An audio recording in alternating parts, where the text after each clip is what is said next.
Menantu kena buat kerja dekat rumah mentua, jangan duduk tak buat apa, tapi ikut suka hati akulah. Aku bukan orang gaji. Dulu aku selalu fikir, tak salah kalau aku tinggal dengan mentua.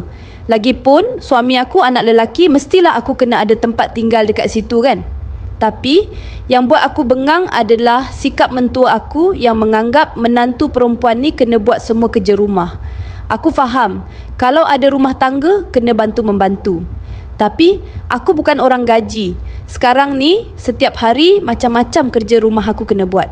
Masak, basuh baju, kemas rumah, semua aku yang buat. Anak perempuan mentua aku entah ke mana.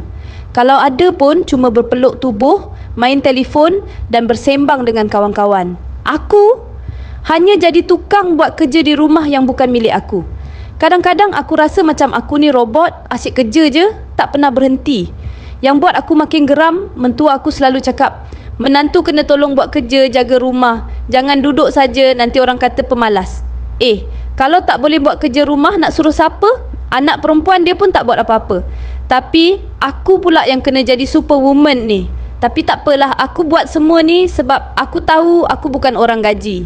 Aku cuma menantu. Jadi aku diam je lah. Tapi aku tak boleh tahan sangat kadang-kadang, rasa macam tak adil.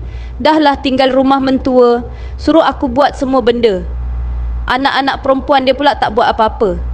Bila aku cuba cakap dengan suami, dia kata, kita kena fahamlah mak ayah kita. Kena tolong. Aku memang tolong. Tapi tak salah kalau aku nak hidup dalam keadaan yang selesa juga, kan? Janganlah bila dah jadi menantu semua kerja rumah jatuh kat aku. Aku ada hak juga nak berehat, nak buat apa yang aku suka. Bukan asyik kerja je. Tapi walaupun macam tu, aku tetap buat. Sebab aku tahu, kalau aku tak buat, nanti orang cakap aku tak ikut adat. Tapi satu benda yang aku nak semua orang faham, menantu ni bukan orang gaji. Kami pun ada hak, ada perasaan. Janganlah anggap menantu ni macam pembantu rumah. Kadang-kadang kita pun perlukan sedikit penghargaan. Anyway, aku tak kisah. Aku buat semua ni dengan hati yang ikhlas. Tapi kalau boleh, biarlah semua tu saling bantu-membantu. Tak payah rasa macam kita ni tak berharga hanya sebab kita menantu. Kita pun manusia, ada hak untuk bahagia. Oh, dan satu lagi, aku teringat dulu mak aku selalu bagi petua untuk jaga kesihatan, terutama bila badan kita rasa lemah dan tak bertenaga. Mak selalu belikan bawang dayak Kalimantan untuk aku, katanya bagus untuk kesihatan buah pinggang dan bantu tubuh lebih bertenaga. Aku ambil petua tu dan rasa memang ada perubahan.